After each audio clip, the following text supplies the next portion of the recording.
Hi everyone, this is my 24th video on YouTube and today I will be covering examples of phylum Porifera. So जैसे कि आप सब जानते हैं phylum Porifera में हमारे पास क्या आती है, स्पॉन्जेस आती हैं, ठीक है। कुछ इंपॉर्टेंट बातें जो मैं आपको बता देती हूँ जो NCERT में मेंशन है। ये मल्टीसेल्यूलर क्या होते हैं, एनिमल प्रिमिटिव टाइप के एनिमल्स होते हैं, मतलब ये प्रिमिटिव एनिमल्स आते हैं इनके अंडर में फाइलम पोरिफेरा के, ठीक है। और सबसे इम्पोर्टेंट बात कि इनमें क्या होता है, वाटर कैनाल सिस्टम प्रेजेंट होता है, ठीक है। और वाटर कैनाल सिस्टम की क्या क्या फंक्शनिंग होती है, एक तो ये फूड गैदरिंग में हेल्प करते हैं, रेस्पिरेटरी एक्सचेंज में हेल्प करते हैं और वेस्ट को भी रिमूव करने के काम आते हैं, ठीक है।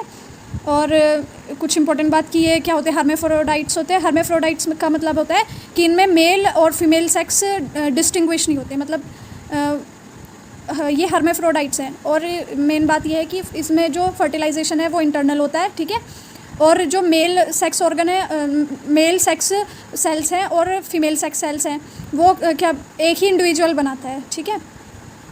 और इम्पोर्टेंट बात यह है कि इसमें जो वाटर का ट्रांसपोर्ट होता है वो कैसे होता है। सबसे पहले जो पानी है वो कुछ मिनट पोर्स होते हैं इनकी बॉडी में, जिनको हम क्या बोलते हैं, ओस्टिया। और पानी इन ओस्टिया से क्या होता है, एंटर करता है इनकी बॉडी में, फिर जाता है स्पॉन्जोसील में जो कि कैविटी होती है, ठीक है।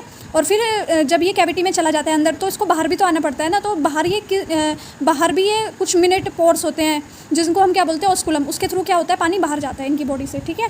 और इनका जो स्केलेटन है वो स्पिक्यूल्स और स्पॉन्जिन फाइबर से मिलके बनता है, ठीक है। और ये जो इनका जो रिप्रोडक्शन है एसेक्सुअली, तो ये क्या करते हैं, फ्रेगमेंटेशन होता है इनमें, और सेक्सुअली ये गैमीट फॉर्म करते हैं और फिर उनसे क्या करते हैं, फर्दर फर्टिलाइजेशन होता है और फिर बाद में हमारा क्या बन जाता है, नया ऑफस्प्रिंग आ जाता है, ठीक है।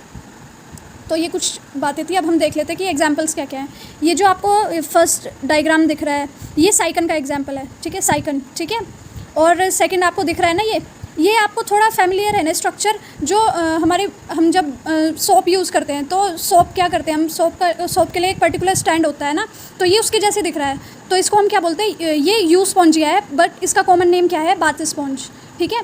तो ये ऐसा लग रहा है कि जैसे बाथरूम में हम वो सोप स्टैंड यूज़ करते हैं उसके टाइप का लग रहा है ये, तो इसलिए इसका कॉमन नेम है बाथ स्पॉन्ज, ठीक है। फिर उसके बाद ये सी वाला एक जो एग्जाम्पल है ये है स्पॉन्जिला का एग्जाम्पल। ये भी एक क्या है, स्पॉन्ज है, ठीक है। और ये फ्रेश वाटर स्पॉन्ज है, ये भी ये आप याद रखना, एग्जाम पॉइंट ऑफ व्यू से इंपॉर्टेंट है कि जो स्पॉन्जिला है वो फ्रेश वाटर स्पॉन्ज है, ठीक है। तो ये कुछ बातें थी जो NCERT में मेंशन है। Thank you, and if you like my videos please subscribe my channel and keep watching my videos. Thank you.